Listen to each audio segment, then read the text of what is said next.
There is a clock in this story, though you will not see it until the very end. A small brass face under glass, its needle trembling between numbers, that once meant the difference between a boiler holding steady and a boiler tearing itself apart. Somewhere in a drawer, in a museum, in a great-granddaughter's cedar chest, that needle has gone still forever, and every year that passes is a year closer to the day no one alive will remember why it mattered. This is being told now because the telling cannot wait much longer. Settle in and stay close, because by the time this reaches you, some of what happened may already belong only to the dust.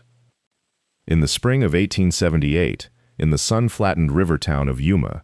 a 19-year-old girl stood in a kitchen that smelled of coffee grounds and harness oil, while a man she had called uncle for 6 years counted $11 onto an oilcloth table, 1 coin at a time, the way he counted freight charges owed to strangers. There was no raised voice. There was a receipt, already written in a clerk's careful hand, waiting only for her mark. There was a handshake, brief and dry as the desert wind outside the screen door. And there was, beneath all of it, the quiet arithmetic of a household that had decided, sometime before she woke that morning, that her labor was worth exactly that sum, and not 1 cent more. She would leave that kitchen with a canvas satchel holding 2 dresses, a folding knife, a paper of dried meat, and one object that had nothing to do with money at all, a brass steam gauge, dulled at the edges from years of hands before her own, its glass face scratched but unbroken, the single true inheritance of a man who had died 4 years earlier, believing himself a failure. What she did not know, standing in that kitchen with $11 folded into her palm, was that within 4 months she would stand 200 yards from a dried riverbed, staring up at the ribs of a steamship stranded on dry ground since a river changed its mind 9 years before, and that a bored young land agent would sell it to her for $9 because he could not imagine it was worth more than firewood. She did not know that inside its silted, mud-sealed hold waited a debt her family had carried like a stone in the throat for a decade, and the proof, signed, dated, ignored, that it had never needed carrying at all.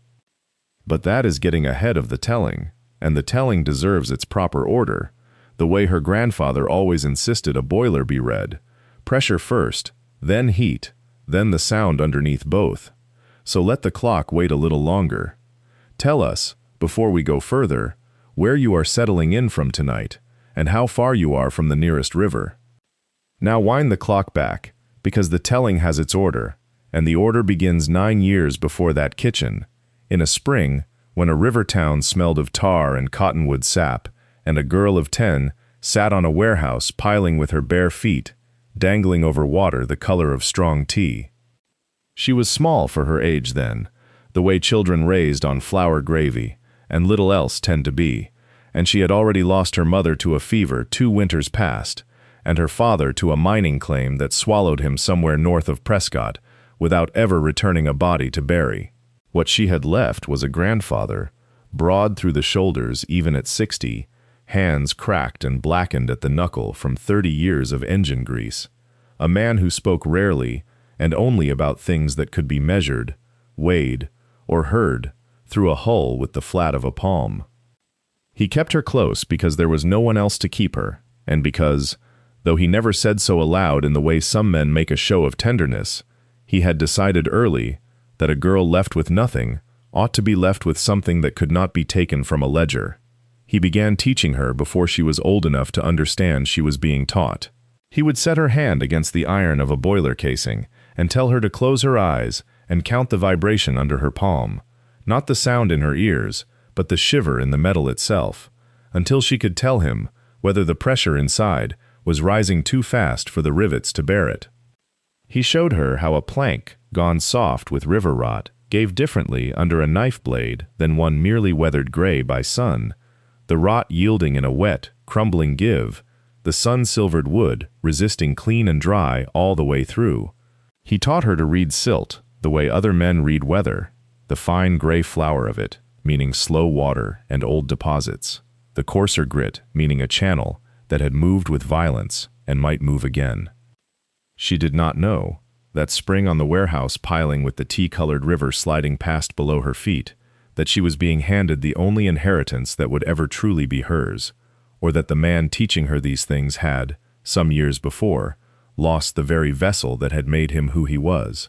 a boat with a woman's name painted in white along her bow, taken from him by men with signatures and stamps rather than fists, in a manner she would come, many years later, to recognize as uncomfortably familiar. She only knew that his hands were patient, that the river never stopped moving, and that he called her, without ceremony, his best hand aboard, though there was no boat left for either of them to stand on. His name for the boat came up only once, on an evening when the mosquitoes rose thick off the water and he had drunk enough of the bitter coffee he brewed to loosen something in his chest that was usually kept latched. He said the name the way other men said the names of wives who had died young, careful, almost apologetic, as though speaking it too often might wear it out. She was 12 that year, and she asked him what had happened to the boat, and he told her only that a debt had been called that should not have been called, and that men with ink and paper had taken from him what 40 years of river work had built, and that there was nothing more useful to say about it than that. He did not cry. He was not a man who cried, but he set his cup down harder than he needed to, and for a long moment he watched the river the way a man watches something he has lost the right to touch, and then he went back to teaching her the names of the tools hung along the shed wall, as though the lesson were the only medicine he trusted. Winters came and went after that, each one a little harder on him than the last, his breathing thinner, his hands slower on the wrenches, though never less sure. By the time she was 15, he had stopped speaking of the boat altogether, and she had learned not to ask, understanding without being told that some subjects were like deep water. You did not wade into them twice. He gave her, that same year, the one object he still owned that had come off the vessel itself, a brass pressure gauge no larger than her palm, its face gone dull with age but its needle still true, and he told her that a gauge did not lie the way men sometimes did, that it would tell her the moment a boiler grew dangerous, long before her eyes or ears could, and that this was worth more than gold to anyone who meant to work with steam. She kept it wrapped in a scrap of oiled cloth in the bottom of a trunk, and took it out on quiet evenings to polish, though there was no boiler in her life yet for it to watch over. He died in the winter of 1874, in a rented room that smelled of camphor and coal smoke, his lungs finally giving out the way the doctor had warned they would for 2 years prior, and she sat beside him in the last hours, listening to a rasp in his chest that she now understood, with a child's terrible new fluency, as the sound of failing pressure in a vessel with no gauge to read it. She was not yet 16. She did not yet know how many more closings the world had waiting for her, nor that the gauge in her trunk was the only inheritance anyone would ever hand her without a signature attached. The clock does not stop for grief, and neither did the household that took her in after. Within the month she was sent west from the rented room and its camphor smell to her uncle's freight yard in Yuma, a place of heat and harness leather and the constant complaint of wagon wheels needing grease, and there she remained for 6 years that the world outside would have called her growing up, but that she came to understand, slowly, as a kind of held breath. Understand this now, because the clock is already turning toward the morning it will matter. 6 years is 2,190 days, and she could have told you the count herself, because she kept it the way her grandfather had taught her to keep pressure, quietly, attentively, without complaint, because complaint changed nothing and only wasted what little steam a person had. She learned the freight business, the way she had learned the river, by watching rather than being told, since no one in that house thought a girl worth the instructing. She learned which mules favored their left shoulders, and which drivers shorted the feed to pocket the difference. She learned to read a manifest for the small dishonesties men wrote into weights and distances. And she kept her grandfather's gauge wrapped in its oiled cloth at the bottom of a trunk that traveled with her from one narrow room to another, taken out on Sunday evenings when the house was quiet, polished with a rag, until the brass gave back the lamplight like something almost alive. She did not speak of him often. There was no one in that house who had known him, and grief kept privately does not wear out its welcome the way grief spoken aloud will. But she noticed things, in those years, that another girl might not have. Noticed how the yard's boiler-driven baling press hissed differently on cold mornings than warm ones. Noticed the particular brown of river silt caked into a wagon wheel returning from a crossing downstream. Noticed, without being able to say why it mattered, that she was still listening for the sound her grandfather had taught her to fear, the rasp of failing pressure, even in machines that had nothing to do with lungs or steam at all.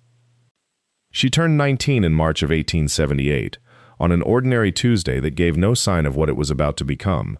and if she had known to count down the hours of that particular morning, the way she counted pressure and days and mule feed, she might have marked it as the last morning she would wake up believing herself owed anything by the people who had raised her. She woke that Tuesday to the ordinary sounds of the yard coming to life below her window, the creak of the gate, the low complaint of a mule being backed into its traces, the particular clatter of the foreman's boots on the porch boards, a rhythm she had heard so many mornings that her body rose to it before her mind had chosen to. She dressed in the gray half-light without a lamp, because lamp oil was accounted for by the pint in her uncle's ledger, and she had long ago stopped asking for what was not offered. She braided her hair by feel. She did not yet know that this was the last morning she would do any of these small things as a member of that household, and there is a mercy in that, though it would take her some years to recognize it as such, the mercy of not being told the clock is running until it has nearly finished running out.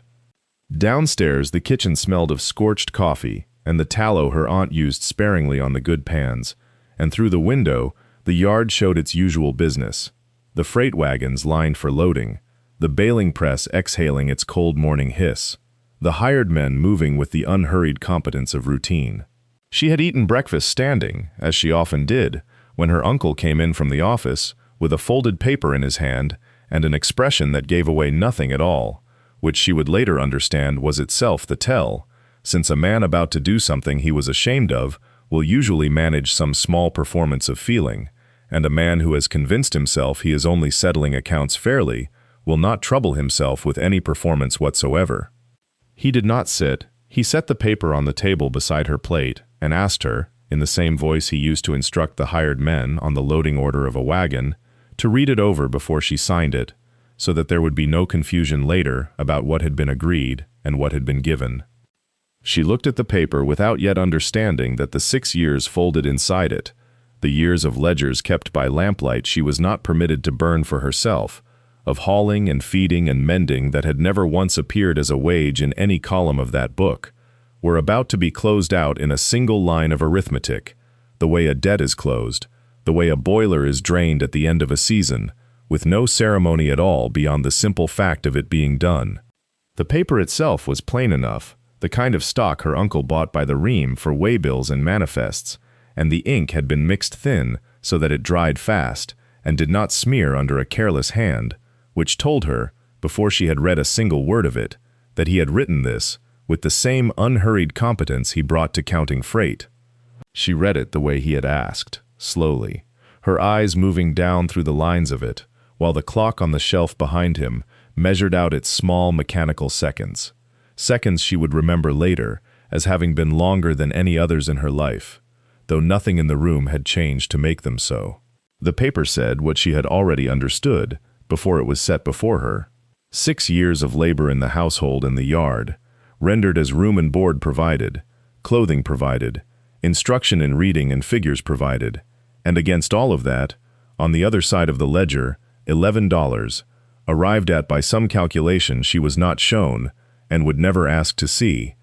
because asking would have implied that the number itself was open to question, and she understood, even then, even at 19, that it was not open to question, that the number had already passed through whatever accounting he kept in his own conscience, and had come out the other side settled, final, and, in his own mind, generous.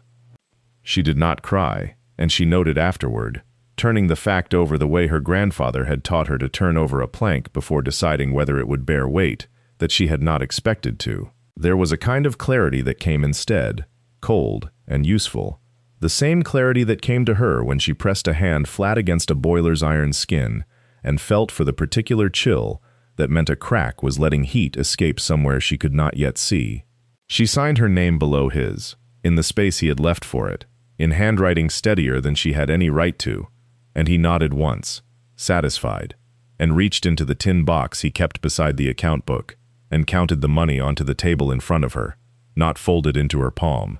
not offered with any word at all, but laid out flat, coin by coin and bill by bill, so that she could see for herself that the sum was correct and complete, $11 exactly, the last of it, a single dull $half, he set down with no more weight than he gave to closing a drawer. She counted the clock in her head even then, the way she had learned to count pressure building in a boiler she could not see into, by sound and by feel, and by the small tells that told a truer story than any gauge. 17 minutes, she thought, since she had walked into the kitchen at his summons, and in 17 minutes the whole of 6 years had been converted into a sum small enough to fit inside 2 closed hands.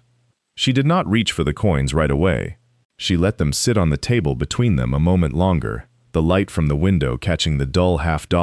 and giving it a brightness it had not earned, and she understood, in the way she understood the particular silence of a boiler that had gone quiet, not because the fire beneath it had died, but because something within it had failed, that this was the whole of what he intended to say to her. There would be no further word. There would be no accounting of the years themselves. The winters she had oiled the wagon axles before dawn with her hands going numb in the cold. The summers she had kept the ledger books in a hand steadier than his clerk's. The nights she had sat up with the mules when the colic took them, and no one else in the house had troubled to wake. None of that entered into the sum. The sum was $11, and the sum was final, and he had already turned part way back toward the account book open on the sideboard, as if the transaction, having been completed correctly, required nothing further of him. She gathered the money into the satchel she had packed the night before, when she had first suspected, from the particular formality of his summons, what the morning would bring. She did not ask him for time. She did not ask him for anything. She had learned long before this, from a man who had loved her plainly and without ceremony, that asking for what was owed to you rarely produced it, and that the asking itself could cost more dignity than the thing was worth. What she took instead, folded inside a square of oilcloth at the bottom of the satchel beside the money, was the one object he could not enter into any ledger, the brass gauge with its glass still intact, and its needle still swinging free when she shook it, warm from where it had lain against her side, for the whole of the exchange, as though it, too, understood that the hour required steadiness. She walked out through the freight yard without looking back at the house, past the wagons she had greased 100 times, past the mules that lifted their heads, and watched her go, with the mild, incurious interest of animals who had never once been told whether she belonged to the place or only to its work. The gate stood open. Beyond it, the road ran west into country she had never had reason to travel, and the morning was already beginning to draw the color up out of the sky, the way heat draws color out of cloth, left too long in the sun. She did not know yet how far 9 miles could stretch a person, nor how a road that looked flat from a porch step could rise and fall in ways the eye refused to register until the legs had already spent themselves on it. The satchel was not heavy, in the way a trunk is heavy, but it had a way of growing heavier by degrees, the canvas straps finding new places on her shoulders to ache, the $11 in their small paper fold, pressing against her hip through the fabric like a stone she had agreed to carry, without being told how far. She kept to the wagon ruts where the ground was packed hard enough to hold a footprint, and she counted the mile markers the way her grandfather had once taught her to count the beats of a laboring engine, not for the comfort of the number itself, but for the discipline of attention it demanded, a way of keeping the mind from wandering into places it had no business going yet.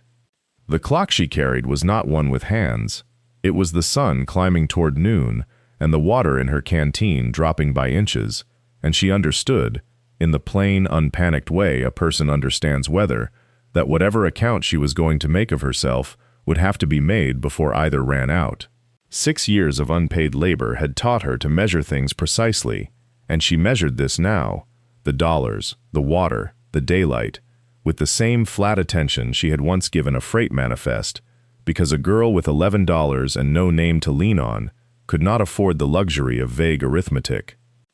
Toward mid-afternoon the road forked, one branch continuing west toward the rail depot and the towns strung along it like beads on a wire, the other bending south toward the river, where the land agents kept their offices in whatever shade a warped board awning could provide. She stood at the fork longer than the choice seemed to warrant, turning the gauge once in her hand inside the satchel before she had even decided to reach for it. feeling the small give of the needle against its glass, and she thought, not for the first time that day, of the river her grandfather had spoken of in his last years, the way other men spoke of debts they meant to settle before they died, not with bitterness exactly, but with the particular quiet of a man circling back again and again to a wound he had stopped expecting anyone else to understand. She took the southern road. The dust rose behind her in a thin gold ribbon that the wind took apart within 100 yards, and ahead of her, the horizon held nothing yet that resembled a decision, only the flat glare of afternoon and the first far smell of water that did not belong to any well. The smell of water grew stronger before the river ever came into view, that particular mineral sweetness of a channel that had cut through rock and clay for longer than any man's memory, and she found herself counting her steps the way she had once counted the strokes of a piston, a habit her grandfather had given her, without ever meaning it as a lesson, simply by being a man who counted things. 12 years now since he had first set her hand against a boiler's iron flank and told her to feel for the tremor beneath the paint. 4 years since the pneumonia had taken him in a January so cold the well ropes froze solid in their buckets. And somewhere in that arithmetic, if she let herself follow it, was the number of days a debt could sit unpaid before it stopped being a debt at all and became simply the shape of a man's life, worn into him the way water wears a groove into stone. She did not like to follow that arithmetic far. She kept walking. The land agent's office, when it appeared, was smaller and more sun-scoured than she had pictured it, a single room with a tin roof ticking in the heat, and a counter that had been someone's kitchen table in an earlier life, the grain of it worn pale where elbows had rested for years. A man sat behind it, with his hat pushed back and a ledger open before him that he was not reading, only using as a place to rest his hands, and when she stepped through the door, he looked at her the way men in such offices had always looked at her. A quick, sorting glance, cataloging her dress, her satchel, the dust on her boots, and deciding, before she had spoken a word, how much of his attention she was worth. She did not mind this. She had learned long ago that being underestimated was simply a kind of shade to work in. She asked, in a voice she kept level and unhurried, whether he handled the parcels along the old channel, the ones the river had left behind when it moved. He said that he did, though there was little enough to handle, mostly gravel bar and mesquite, and 1 or 2 wrecks the county had long since stopped listing on any tax roll worth the ink. She asked which wrecks. He shrugged, the particular shrug of a man who has decided a question is not worth the effort of real thought, and said there was a stern wheeler out past the second bend that had been sitting high and dry since before he'd taken the job, a hull with a name still painted on her bow, if the paint hadn't given up entirely by now, and that if she wanted it, he supposed the county would be glad to be rid of the listing. She asked him the name. He took his time answering, the way men do when they want a question to seem larger than it is, and pulled a ledger book from beneath the counter that had not been dusted in some season, its corners soft with handling, and its spine cracked along the fold where it had been opened 1,000 times, to the same first pages, and never again to the last. He licked his thumb. He turned past deeds and grazing permits, and a column of figures for gravel weighed and sold, and stopped on a page gone the color of weak tea, and read aloud, without ceremony, the way a man reads a grocery list, that the vessel was recorded as the Cordelia May, stern-wheeler, formerly of the lower river trade, seized for debt in the autumn of 1871, and struck from active registry the winter following, present location noted only as beached, second bend, condition unknown, value nil. She did not let her face move. She had learned that also, long before this counter, long before this town, that whatever passed behind her eyes was hers alone to keep, and that a face, which gave nothing away, could walk through a room full of men, deciding her worth, and come out the other side unspent. But something in her chest had gone very still and very quiet, the way the river itself goes still, just before it decides which way to turn, and she understood, in the space of that stillness, that the clock she had been carrying with her since Yuma, the one ticking down whatever daylight and dollars and patience she had left, had just changed what it was counting toward. She asked him, still level, still unhurried,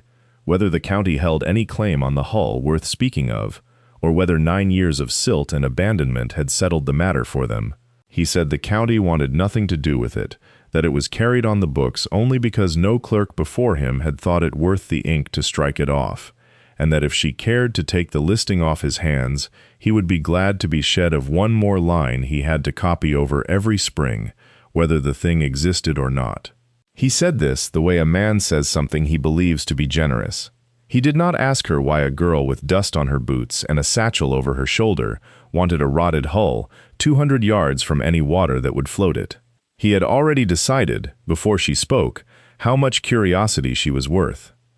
She asked him what he would take for it. He named a number so small it was almost an insult to the asking, and did not seem to notice that his mouth, in saying it, had the faint shape of a man ashamed of how little shame the number cost him. $9. That was the number, spoken in the flat afternoon light of a land office that smelled of tallow candles and old paper, and she made him say it twice, not because she had misheard, but because she wanted to watch his mouth shape it a second time, wanted to see if the shame she thought she'd glimpsed would surface again, or whether it had been a trick of the light through the dust-streaked window. It did not surface again. He said $9 the second time, with the same ease as the first, already reaching for his ledger, already dipping his pen, a man eager to be done with a line of ink that cost him nothing, and gained him nothing, and existed only as an obligation to memory he did not share. She counted it out from the 11 her uncle had given her, folding the 2 remaining dollars into the lining of her satchel, where the brass gauge rode wrapped in a flour sack cloth, and she did not let her hands shake, though something in her chest had gone very still and very loud at once, the way a river goes still, above a place where the current has found a deeper channel beneath the surface. He wrote the transfer in a hand made lazy by repetition, the same strokes he had made 100 times for 100 parcels of scrub and dry wash that no one wanted, and when he pushed the paper across the counter for her mark, he did not look at her, because he had already moved on, in his mind, to the next entry, the next name, the next transaction that would cost him a moment's attention and nothing more. She signed it. The pen scratched. Outside the window, a wagon creaked past, loaded with hay, and somewhere a dog barked twice and went quiet, and the land agent blotted the page and closed the ledger, as though closing a door on a room he had no further use for. She did not thank him more than the occasion required. She did not tell him what she had seen from the ridge 2 days before, the low afternoon sun striking the boiler stack at an angle that told her more than the hull's gray, weathered ribs ever could, the particular way silt had drifted and hardened around the hold rather than through it, a detail her grandfather had described to her once, years before, with his hands wrapped around a cup of coffee gone cold, describing a boat he had lost, and never stopped grieving. She folded the paper into her satchel beside the gauge, and she walked back out into the white glare of the street, past the mercantile and the stage office and the dry acacia holding its thin shade over the boardwalk, toward the low country where the river had abandoned its old bed 9 years before and left something behind that no one but her had thought to ask what it still remembered. The clock the narrator keeps returning to, the one ticking somewhere behind all this telling, behind the fading light of memory before it goes the way of so many names lost to courthouse fires and untended graves, moves faster now, because what came next happened quickly, the way the important hours of a life often do, crowded together while the unimportant ones stretch on for years. She walked for the better part of 2 hours, under a sun that had gone past its worst violence, but still pressed down like a flat hand on the shoulders, and the ground beneath her changed by degrees. She had learned to read the way other women read a face. First the hardpan cracked into plates the size of dinner dishes, then the pale alkali dust that meant old water, then the first true silt, fine as flour, holding the shape of her boot print longer than it should have in that dry air. She stopped twice to drink from the canteen she had filled at the mercantile pump, rationing it not from fear but from habit, the habit of someone raised to count what she had before she was ever taught to want what she didn't. The gauge in her satchel knocked softly against a tin cup with each step, a small percussion she had stopped noticing weeks ago, the way one stops noticing a heartbeat. The hull came into view before she expected it, rising out of the heat shimmer at an angle No boat was ever built to sit at, canted hard to port, with her bow buried, and her stern lifted, just enough to show the paddle wheel's ribs against the sky, like something picked clean. From this distance, in this light, she understood exactly what the land agent had seen, and exactly why he had seen only that. A gray, sun-silvered wreck, its name board faded past reading, sitting in ground that had not held river water in 9 years, and showed no reason it ever would again. A stranger would have called it a grave marker for a boat, and moved on. She did not move on. She stood at the edge of the old channel, where the bank still held its curve though the water had long since forgotten it, and she let herself look the way her grandfather had taught her to look, not at what a thing appeared to be, but at what it had been built to do, and whether that purpose still lived somewhere inside it, patient, waiting on someone who knew how to ask. The stack threw a long blue shadow across the silt. Somewhere behind her, faint and already fading, was the town, the ledger, the $11, all of it already becoming the story of a life she had left. Ahead of her was only the hull, and the low afternoon light sliding across its ribs like a hand testing a pulse. The clock the listener has been keeping, the one measured not in minutes but in the slow erasure of a name off a boat's board. In the 9 years a river had spent forgetting a channel it once carved with certainty, narrowed now to something smaller and more urgent. The space of one afternoon, one girl standing at the edge of dry ground with the sun already beginning its long slide toward the ridgeline. She had perhaps 3 hours of good light left to her, and she understood, the way she understood weather and rot and the particular silence of a boiler that had never been fired, that whatever she was going to learn about this wreck, she would learn it now, before dusk turned the hull into nothing but a shape and a guess. She walked its length first, the way he had told her to walk any hull before touching it, slow, along the waterline that no longer existed, reading the belly of the boat the way another might read a face. The planking near the bow had silvered and split, sunwork more than rot, and she noted it the way one notes a scar that has healed clean. Lower down, where the silt had climbed the hull like a tide that had simply stopped rising and never gone back out, the wood darkened, and she crouched there a long moment with her palm flat against the grain, feeling for the give that meant softness underneath. The give that meant nothing at all was left to save. It did not come. The wood held firm under her hand, cool despite the sun, dense in the particular way of timber that had been kept from air by mud rather than destroyed by water, and she felt something settle in her chest that was not yet hope, only the absence of the thing that would have ended hope outright. She thought of the $11, folded now inside her satchel with the ledger receipt she had not asked for and could not refuse, and she thought that whatever this hull turned out to be, it would have to answer to that sum, to the exactness of it, the way her whole life since that morning at the kitchen table had answered to exactness, a number, a signature, a handshake, nothing more. The light had begun, almost without her noticing, to take on the flat gold color that meant the afternoon was spending itself faster than she had planned for. She straightened, pressed her hand once more against the old wood as if in agreement with it, and turned toward the stern, where the paddle wheel sat half-buried and patient, waiting,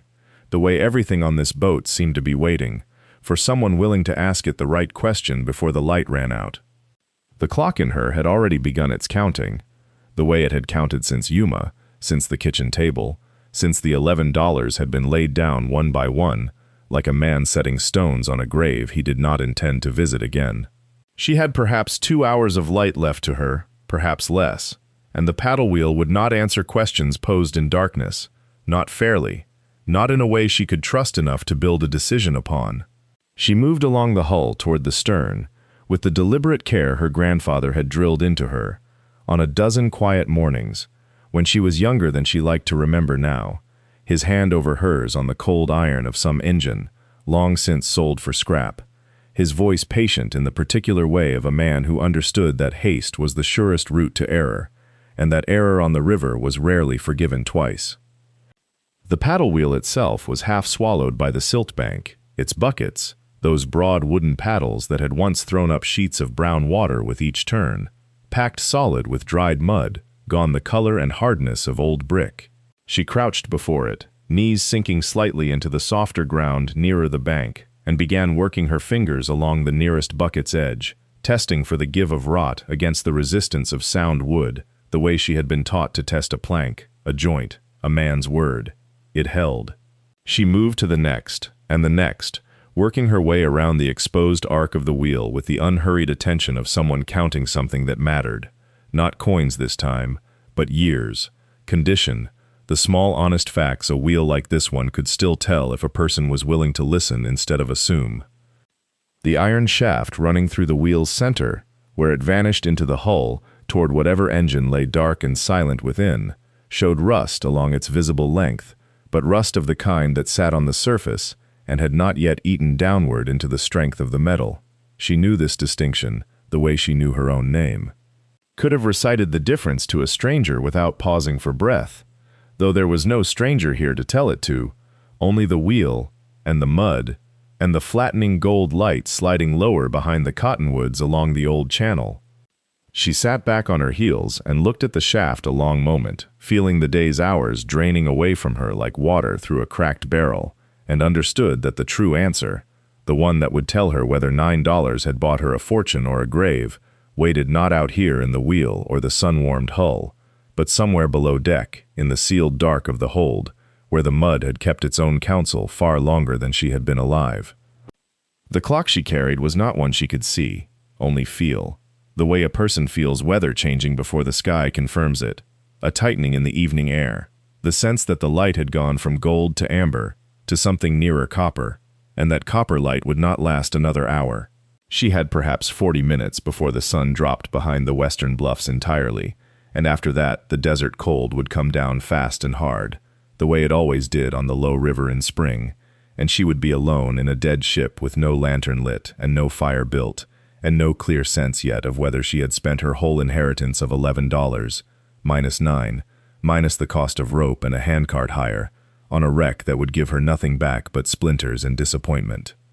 She rose from where she had crouched beside the paddle wheel and made her way along the canted deck toward the forward hatch, stepping carefully over boards that groaned but did not give, the way her grandfather had taught her a sound deck should groan, low, dry, complaining out of habit rather than warning. The hatch cover itself had swollen shut with old rain and older mud, and she worked her fingers into the seam at its edge, feeling the grain of the wood, feeling for the give that would tell her it might still lift on its hinges, rather than needing to be broken apart entirely. Somewhere beneath her hands, she knew, was 6 or 8 feet of hold, and beneath that, if the river had been merciful in its slow abandonment of the boat, whatever cargo had been sealed inside the day, the water left and never came back. She thought, briefly, of her uncle's ledger, of the neat black line drawn beneath her name, of $11 counted out, without a tremor in the hand that counted them. She thought of how a debt could be closed on paper, and never closed at all in truth. And she thought, without letting herself dwell on it, of the boiler gauge riding in her satchel a few feet away on the deck, its brass face catching the last of the copper light, waiting the way it always waited, patient as her grandfather had been patient, patient as she was trying now to be. The hatch gave a half-inch under her palms, then stopped, wedged by something she could not see. She pressed her ear to the gap and heard nothing. No water, no settling, no hollow drip that would tell her the hold had flooded and rotted everything within. Only silence, and the faint mineral smell of old river mud, cool and undisturbed, rising up through the crack like breath held for 9 years. She set her shoulder against the hatch and pushed. The hatch resisted a moment longer, the wood swollen tight against its frame, and then it gave all at once with a sound like a long breath released after 9 years of holding, a soft, tearing exhale of mud and rope fiber and something underneath that might have been canvas. She did not go in at once. She had learned that much from watching her grandfather work a boiler he did not trust. You did not rush the thing that had been sealed. You let it breathe first. You let the air inside meet the air outside, and settle its argument before you put your body into the space between them. The clock in her mind, the one she had been keeping since Yuma, since the $11, since the receipt, folded into the bottom of her satchel, like a small flat stone she carried out of habit rather than need, ticked forward another notch. She was aware of the light going. The copper had gone to rust red along the western rim of the basin, and soon it would go to the color of an old bruise, and then to nothing, and she would be kneeling at the mouth of a 9-year silence, with only a match to see by. She did not have long. She had never had long. That had been the shape of her whole life since her mother died, and her father followed her within the year, since her uncle had taken her in the way a man takes in a piece of furniture he has no particular use for, but cannot in decency leave in the road. She had always been working against a clock that other people could not see and did not believe existed. She struck the match against the buckle of her satchel strap, cupped it, and lowered it through the gap. The light fell first on rope, coiled, dry, pale as bone, laid in neat loops, the way a careful hand leaves things it intends to come back for. Then, on the edge of a wooden crate, its slats dark with age but unswollen, unsplit, the grain still tight. She had seen enough rotted lumber in 6 years of freight work to know rot by its smell alone, and there was none of it here, only that cool mineral breath of dry silt and old iron. The match burned down toward her fingers, and she shook it out before it could tell her more than she was ready to receive standing. She sat back on her heels in the near dark, the hatch open beneath her like a mouth that had finally decided to speak, and she found she was not breathing the way a person breathes when they are only curious. She lit a second match. This second match burned steadier than the first, and by its light she made herself go slow, because her grandfather had always said that a man who hurries his looking sees only what he expects to see, and she had not come 200 yards inland and $9 poorer to see only what she expected. She held the flame lower, past the rope, past the crate, to the deeper dark where the hold narrowed toward the bow, and there the silt had built up in a long, undisturbed shelf, the way water leaves its patient signature on anything it is given enough years to visit. She did not touch it yet, she only looked, the way he had taught her to look at a boiler seam before she ever touched a wrench to it. Read it first, he used to say. The metal will tell you what it needs before you go changing anything. The clock she carried had no face and no hands, but she felt it all the same, ticking somewhere behind her ribs, counting not minutes but seasons, counting the 6 years already spent, and the unknown number still owed her before this find became a life, instead of a curiosity, in a dead boat's belly. She thought, briefly and without indulgence, of the $11 counted onto her uncle's kitchen table, of how precisely he had stacked it, corner to corner, as if precision were a kind of kindness. It was not the same as this. This crate before her, dry and closed and patient, did not care what anyone believed it was worth. It only was what it was, and would go on being it whether she found the courage to open it tonight or lost her nerve and climbed back up into the ordinary dark of the desert night, where at least the failures were familiar. She did not lose her nerve. She set the match down carefully in a scrap of tin she'd carried for exactly this purpose, letting its small flame breathe on its own while she worked her fingers along the crate's lid, feeling for the give of old nails in old wood, the particular looseness that comes not from decay, but from having been driven in a hurry by men loading a boat that never got the chance to leave. The lid moved half an inch under her hand and stopped, caught on something beneath it she could not yet name. She pressed her palm flat against the wood, and felt, through it, the faint cold shape of iron, not rust-soft, not rust-swollen, but iron that had kept its edges the way only iron protected from air and water can keep them. Somewhere above her, through the hatch, the desert wind moved once across the deck and was still again, and she understood, kneeling there in the mineral-smelling dark, that she had perhaps only minutes left of matches, and far less time than that before the whole of what she was finding demanded more from her than curiosity alone. She counted the matches without meaning to, the way her grandfather had once counted revolutions of a paddle wheel without meaning to, a habit worn so deep into the body that it no longer asked permission. 4 left in the tin. She allowed herself one more before she needed both hands free, and by its brief light, she worked the crate's lid the rest of the way, feeling more than seeing the nails surrender one by one, each with the small tearing sound of wood that has held a secret a long time and is tired of holding it. The lid came up. What lay beneath was packed in oiled canvas gone stiff and brown, folded the careful way a man folds cloth when he expects to unfold it again himself, when he has not yet accepted that someone else's hands will be the ones to do it. She did not tear the canvas. She worked her fingers along its seams the way she had been taught to work along a hull seam, feeling for where the fold wanted to give rather than forcing it, and when it opened, she smelled tallow and iron and something drier underneath both, a smell like a closed drawer that has never once been aired. The last match burned down toward her fingers, and she pinched it out before it could, plunging the hold into a dark so complete it seemed to have weight, and she knelt there a moment in it, letting her eyes insist there was nothing to see, letting her hands tell her everything instead. Gears, by their teeth. A coupling, by its collar. Something long and straight that could only be a shaft, wrapped separately, wrapped almost tenderly, in a second layer of oiled cloth all its own. She thought of the gauge in her satchel above her, its needle resting at 0 in the heat, and she thought that whatever pressure had once moved through pipes connected to these very pieces had been building somewhere for longer than she had been alive, waiting on a channel of river silt and a debt and a winter's pneumonia to finish deciding when it would finally be let out. Outside, the light had shifted. She could tell by the different quality of air coming down through the hatch, thinner and more gold than before. The particular gold of late afternoon that gives a person perhaps 2 hours before dark makes travel back to town foolish. She had no more matches, no more light to spend, and a crate still half a mystery beneath her hands.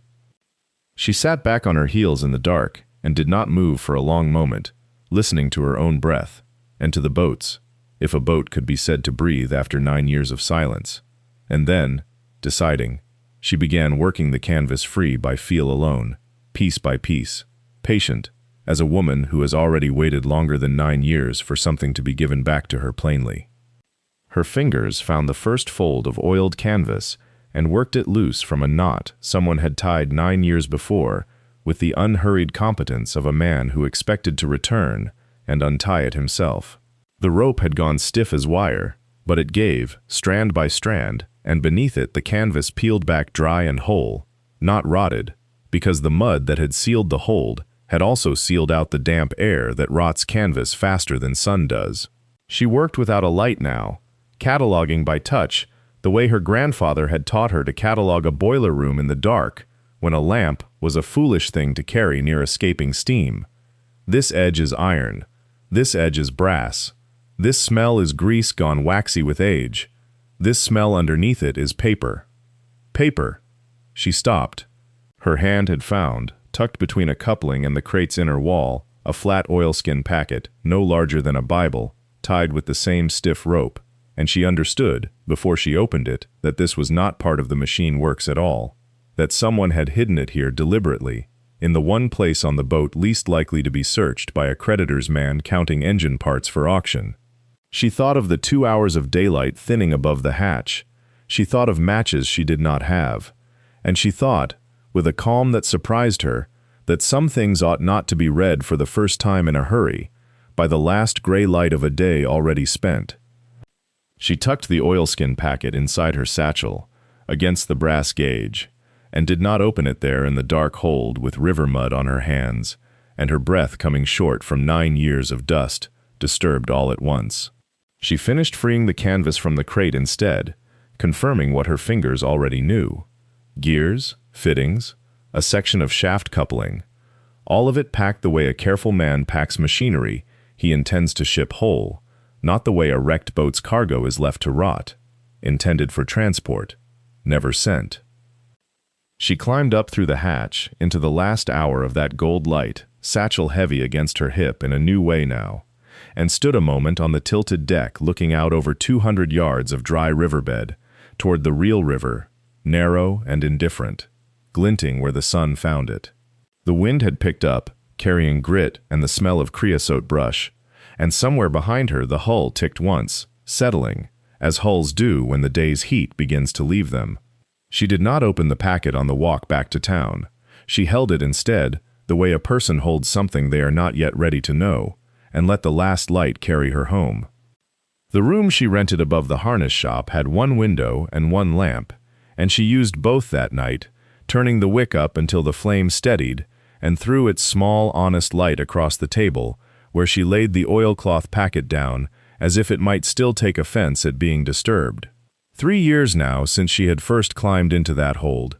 3 years of scraping and hauling and learning the hull board by board, and in all that time she had not once let herself open what she had carried out that first evening, telling herself there would be a better hour, a calmer one, a time when her hands were not raw from work, and her mind not so tired it could barely hold a thought steady. There is always a reason to wait, she understood that now, turning the packet over, feeling the brittle give of paper long dried inside its wrapping. The clock on the shelf below, borrowed from the harness maker's wife, ticked with a loudness rooms take on only at night, and she found herself counting the seconds between one tick and the next, the way her grandfather had taught her to count a boiler's breathing, as if time itself were a pressure that could be read, could be trusted to hold or to fail, depending on what a person did with it. She was 22 now. Whatever this paper said, it had waited 9 years in the dark for her specifically, and she was not going to let it wait 1 hour more. She unwrapped it with the same care she gave a fitting she meant to reuse, and the oilcloth came away in one dry piece, and beneath it lay a single folded document, ink faded to the color of weak tea, the fold lines gone soft and pale as old scar tissue. She did not open it fully at first. She looked instead at the outside, at the clerk's hand that had labeled it, at a date near the top she could just make out in the lamplight, and something in her chest went still, in the way a hull goes still, just before it settles wrong or settles right, and there is no way to know which until it finishes moving. She thought of her grandfather's hands, steady on a valve wheel, steady on her shoulder, the day he showed her how to read silt in her palm, and she thought that whatever this paper held, he had signed it once believing it would matter, and it had not mattered, not to the men who took his boat, not to the county that filed it and forgot it. It would matter now. She unfolded the last crease slowly, the paper protesting only a little, and brought the lamp closer, and began to read. The clock in her mind had not stopped ticking, even now, even with the paper open before her. It never stopped, not since she had first climbed into the hold and understood what kind of hour she was borrowing against. Every minute the lamp burned was a minute closer to morning, and morning meant the land agent's cousin arriving to look over what she had bought for $9, and she did not yet know if what she held in her hands was a thing worth defending, or a thing that would mean nothing to anyone but her. The document was a bill of lading, dated the 14th of October, 1871, in a clerk's careful copperplate, listing machine parts consigned for delivery downriver, boiler fittings, shaft couplings, gearing crated for transport, and beneath that listing, in a different hand, heavier, pressed hard enough to nearly tear the paper, was a receipt of payment in full, the amount written out in words and then again in figures, and beneath that a signature she knew before she had finished reading the first letter of it, because she had watched that same hand sign her school primer, sign a letter to a supplier, sign nothing at all for the last 4 years of his life, because there had been nothing left to sign. Her grandfather's name, paid in full, countersigned by a man whose name meant nothing to her, and beneath his, a third signature, an agent of the creditor who had seized the boat, dated 11 days after the payment was recorded. 11 days. She sat with that number, the way she had once sat with the number $11 on her uncle's kitchen table, turning it over, testing its weight, and finding that it weighed a great deal more than its size suggested. The debt had been paid. The boat had been taken anyway. Someone had known, and someone had signed the seizure order regardless. And somewhere in a filed and forgotten drawer in a county clerk's office, there might still exist the record that would say so in a stranger's hand, as well as her grandfather's own. She thought of him at the end, in the small dry room where he had died, saying nothing of the boat for whole seasons at a time, and then saying everything of it in a single sentence on a bad night, always careful, always precise, never once claiming more than he could prove. He had known. He had simply had no way left to make anyone listen. Outside, the wind moved over the deck plates with a low, patient sound, and the lamp guttered once and steadied, and she folded the paper back along its old creases, with a care that felt less like preservation now than like carrying something living, something that had waited a very long time to be carried, and she understood, with the particular stillness of a decision already made before the mind catches up to it, that this was not a discovery she intended to keep quietly to herself.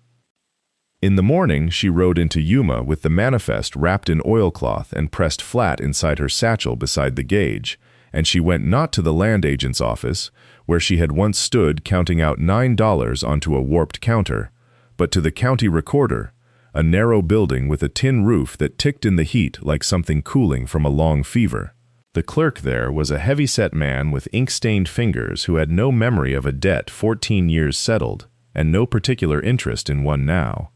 And he told her, without unkindness, that the seizure record from 1869 would be filed under the creditor's name and not the debtor's, and that such records were not always kept past the term of interest to anyone living. She asked him to look anyway. He looked, because she waited at his counter with a patience that outlasted his reluctance, the way she had once waited out a river's silt to settle before reading what lay beneath it, and near the end of that long, dust-moted afternoon, he found the folder, thin and foxed at the corners, and inside it, a satisfaction of debt, dated 11 days before the seizure order that took the Cordelia May from a man who by every written record owed nothing at all. She did not weep in the recorder's office. She had not wept over the manifest either, not truly, though something in her chest had gone tight and stayed that way for the better part of a night. She asked instead, in a level voice, what a person did with two papers that together proved an old injustice no court still had jurisdiction to undo, and the clerk, not unsympathetic now, told her that the law offered no remedy for a wrong so old, but that a name could still be corrected in the record if she wished it, filed alongside the original seizure as a matter of public correction, so that anyone searching the county's memory of that year would find both the taking and the truth of it lying side by side. She wished it. She paid the small filing fee from the same purse that had once held $11 counted out on a kitchen table, and she watched the clerk enter, in a clerk's plain, unhurried hand, the fact that Jonas Vaught's debt on the steamer Cordelia May had been paid in full prior to its seizure, and that the seizure itself had therefore proceeded without lawful cause. It was a small entry in a large ledger, one line among thousands, the kind of correction that would draw no crowd and change no fortune. But it existed now where before it had not, filed and dated and signed, and riding back out across the flat toward the river in the long slant of the afternoon light, she found she was thinking less of the men who had wronged him than of the gauge sitting wrapped in her satchel, and of how very little a name required, in the end, to be set right. The clock in the county seat's tower struck 4 as she rode past it that day, and she would remember counting the strikes, the way a person counts things when time itself has become the object being watched, rather than the water beneath it. 5 years had gone by since the kitchen table and the $11, and she had learned, in that span, to measure time the way her grandfather had taught her to measure pressure, not by the calendar, but by what accumulated quietly beneath the surface, unseen, until it either held or gave way. The ice and machine house did not announce itself as a triumph. It sat low and square on its cut-stone piers, where the deck of the Cordelia May had once ridden the current, and the same iron shaft that had turned her paddle wheel now turned a belt that ran to the compressor she had ordered piece by piece from a catalog and assembled through 2 winters of cold split knuckles. Ranchers came from 40 miles in either direction to buy ice for their meat and their milk, and men who had once looked past her at her uncle's freight yard now waited their turn at her counter with their hats already off, because a woman who could keep a boiler running through August heat without it becoming a story people told about an explosion was a woman worth being polite to. She kept the ledger herself, in a hand that had grown steadier with practice, and she kept the gauge mounted on the wall above the counter, where any man waiting to pay could see it if he cared to look. A small brass instrument, its glass clouded faintly at the edges, its needle long since stilled, doing no work at all except to be seen. Few asked about it, she never volunteered the story, but she noticed, over those years, that the ones who did ask were usually the ones worth trusting afterward, as though the question itself were a kind of test she had not set out to give. The manifest and the corrected filing she kept elsewhere, in a tin box beneath the floorboard nearest her cot, not because she distrusted the courthouse, but because some papers, once true, deserved to be held rather than displayed. She took them out perhaps twice a year, on evenings when the wind came down off the flat with that particular dry rattle through the mesquite that had not changed since she was a girl learning to read silt on a riverbank, and she would sit with them a while under the lamp, not reading so much as simply confirming that they were still there, still saying what they had always said.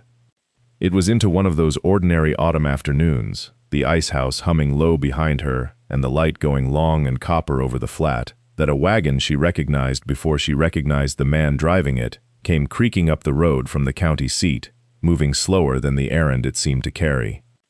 The land agent came down off the wagon the way a man comes down off a horse that has thrown him once already, careful of his own weight, and he stood a moment in the yard, brushing dust from his sleeves that had not been there to brush, a habit of hands that did not know what else to do with themselves. He had aged in the way men age who have spent 5 years indoors totaling other men's misfortunes on paper, grayer at the temple, softer through the middle, the brim of his hat gone shapeless from being turned in his hands rather than worn. He did not come to the counter directly. He stood first before the shed wall, where the ice blocks sweated in their sawdust, and then before the boiler housing, with its low, patient hum, and only then did he come inside, where the brass gauge caught the last of the copper light through the window, and threw a small coin of brightness onto the counter between them. He said he had heard what the place had become. He said it the way a man says a thing he has rehearsed on a long wagon ride, and found, arriving, that it does not fit his mouth as well as it fit the silence. He said he wished to buy back the parcel, not the works, not the machinery he had once called firewood, but the ground itself, the piers, the standing. And he named a figure that was fair, even generous, the kind of figure a man offers when he has finally understood what he is asking to be forgiven for. She did not answer him at once. She looked instead at the gauge on its bracket, at the needle resting where it always rested when the boiler ran quiet and true, and she thought, though she did not say it, of a manifest folded twice in a tin box, of a debt paid and never acknowledged, of a man who had died in a rented room believing himself a failure because no one had troubled to look closely enough to see otherwise. She named her own price. It was fair, fairer even than his, but it was not his figure, and it left him, when he signed, holding less than he had come hoping to carry away. He did not argue it. He only nodded, the way a man nods when a debt he did not know he owed has quietly, without ceremony, been called due and paid.